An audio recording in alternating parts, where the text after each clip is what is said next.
All right, everyone, right ahead of the debate, we have a Trump bump. It appears in general election polling. Now, Trump has been ahead fairly handily in the swing states, especially states like Arizona. I think that North Carolina and Georgia are off the table at this point. They're no longer really even swing states. I want to see more polling from Virginia and Minnesota and New Hampshire, and Maine to an extent, actually. I think that Trump can feasibly take all of them. I don't think that it's likely that he does, but I think that he'll expand his 2016 map. He'll actually do better than he did against Hillary Clinton. Part of that is because now Biden has baggage. In 2020, he didn't have baggage. He hadn't been a president of the United States. He was the court jester for the Obama regime. Well, yeah, but, it's hard to run against that because it's not actually the presidency.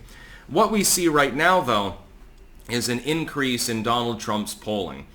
He's edging upwards by a considerable margin in several of the recent polls. I would say he probably has a 2.5, maybe even 3-point advantage in the general election at this point. And these are the 1v1 polls. He does better when it's a five-way race. So if Cornel West, who's a leftoid, and Jill Stein, who's a leftoid, and RFK Jr., who's effectively a leftoid spoiler candidate, once they're factored in, his advantage rises to about 3 points or thereabouts. I'm not even going to talk about that polling. I mean, even though that's the political reality, in the end, and this is another official Styx-Hexen prediction, in the end, RFK Jr., Cornel West, Jill Stein, they'll get less votes than they're polling at. Because people, once they're in the ballot box, they'll say, well, I like this person more ideologically, but they cannot win. Therefore, I'm voting for the lesser of two evils. It's either Biden or Trump. And I think it'll be about 50-50. In the end, Biden will probably reabsorb more of those votes because Stein and Cornel West, can't imagine that any Trump fan would be on board with them. That being said, though, link in the description, not archive because it's a rolling average from RCP. Beyond the swing state polling, you now have better general polling. Donald Trump is currently on the rise. This is happening commensurate with a major debate between him and Joe Biden, which happens in the next 24 hours, actually. It happens technically, depending on the time zone, either today or tomorrow, basically. I think that Donald Trump is going to destroy Joe Biden. They're going to do as much wagon circling as they possibly can to limit the damage, and they didn't want him to have to debate Donald Trump at all. But in the end, he had no choice but to actually debate him. So they'll do the wagon circling and try to limit the damage. But I think that there will be damage done, and I think that's fairly obvious. Joe Biden, when he gets on stage, often doesn't even appear to know what year it is. Sometimes he effectively forgets his own fucking name. It's impossible for him to debate Donald Trump. The only reason why Donald Trump wouldn't lay it away in that single 90-minute period is because he happens to not be great at debating. And that's, in all honesty, he's just not. There's a Trump bump going on right now, I think partially because of the economy. I think it's mostly economic at the moment. Part of it's the migrant crisis, of course, the illegals that are pouring across the border. That rankles people. And it affects more and more communities because southern states, their governors are busing the illegals to northern cities. So they have to deal with something they've never dealt with before. They don't have the infrastructure for it. It's not like in Texas or something like that. That's definitely helpful for Donald Trump. Mostly, though, I think it's the economy. People go to the store and they buy food, or they go to the gas station and they buy gas, and they realize how much more expensive it is than it was 5 years ago, and it becomes a real fucking big problem for them.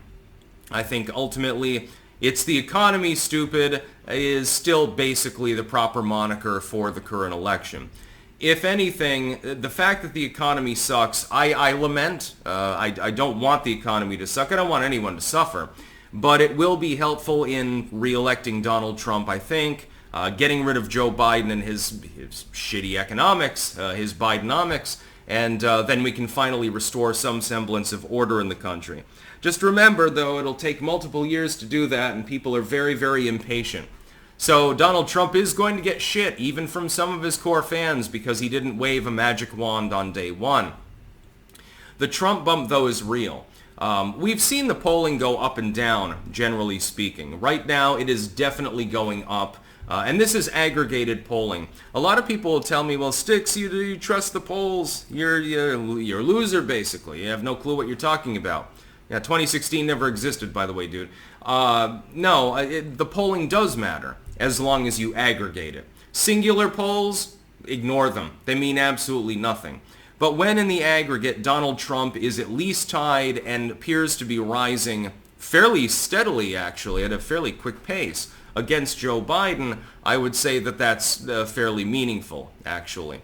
I have a feeling that he's going to win re-election and that he's going to then proceed. On the border, he'll proceed.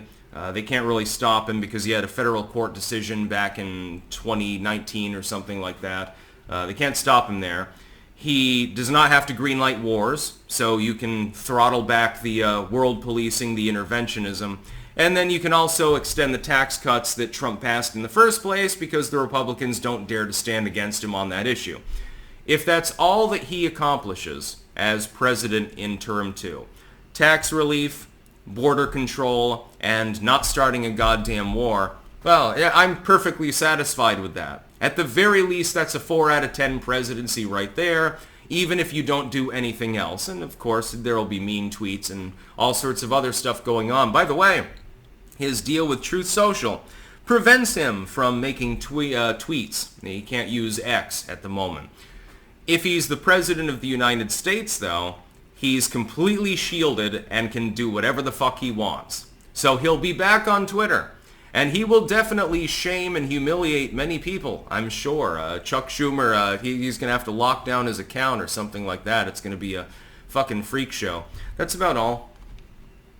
Peace out.